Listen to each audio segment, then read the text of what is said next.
ঢালিউডের জনপ্রিয় অভিনেত্রী মাহিয়া মাহি। হঠাৎ করে সিনেমা ছেড়ে রাজনীতিতে পদার্পণ করেছিলেন তিনি। তবে নির্বাচনে হারার পর আবার পর্দায় ফিরে আসার আশা ছিল। তারপরেও নতুন কোনো সিনেমায় তাকে দেখা যায়নি।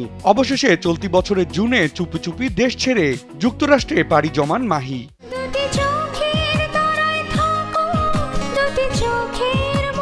ইতোমধ্যে 6 মাসেরও বেশি সময় কাটিয়েছেন নিউ ইয়র্কে, যেখান থেকে মাঝে মধ্যেই নিজের সোশ্যাল হ্যান্ডেল ফেসবুকে নানা বিষয়ে পোস্ট দিয়ে ভক্তদের সঙ্গে যোগাযোগ রাখেন এই সুন্দরী। তবে সম্প্রতি নিজের সোশ্যাল হ্যান্ডেলে এমন এক স্ট্যাটাস দিয়েছেন যা ছুঁয়ে গেছে ভক্তদের হৃদয়। শনিবার 22 নভেম্বর নিজের ফেসবুক পেজে একাধিক ছবি পোস্ট করে কান্নার ইমোজি দিয়ে মাহিয়া মাহি ক্যাপশনে লিখেছেন, আমার রুহটা ইন্ডিয়ায় আর আমি আমেরিকায়। এ প্রসঙ্গে জানা গেছে, মাহির একমাত্র ছেলে ফারিস তার বাবার কাছে ভারতে আছে। 6 মাস ধরে ছেলের থেকে দূরে তিনি। মা ছেলের যোগাযোগের একমাত্র মাধ্যম মেসেঞ্জার ও হোয়াটসঅ্যাপে ভিডিও কল। ফারিস পর্দায় হাসলে মাহির চোখ ভিজে যায়।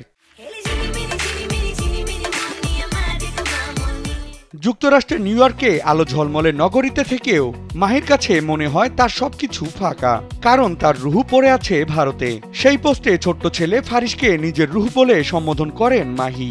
বলেন, ছেলেটাকে খুব ছুঁয়ে দেখতে মন চায়, জড়িয়ে ধরে আদর করতে ইচ্ছে করে। তবে ভিডিও কলে তা কি আর সম্ভব? মনটা চায় দৌড়ে গিয়ে ছেলেটাকে বুকের ভেতর শক্ত করে জড়িয়ে ধরি।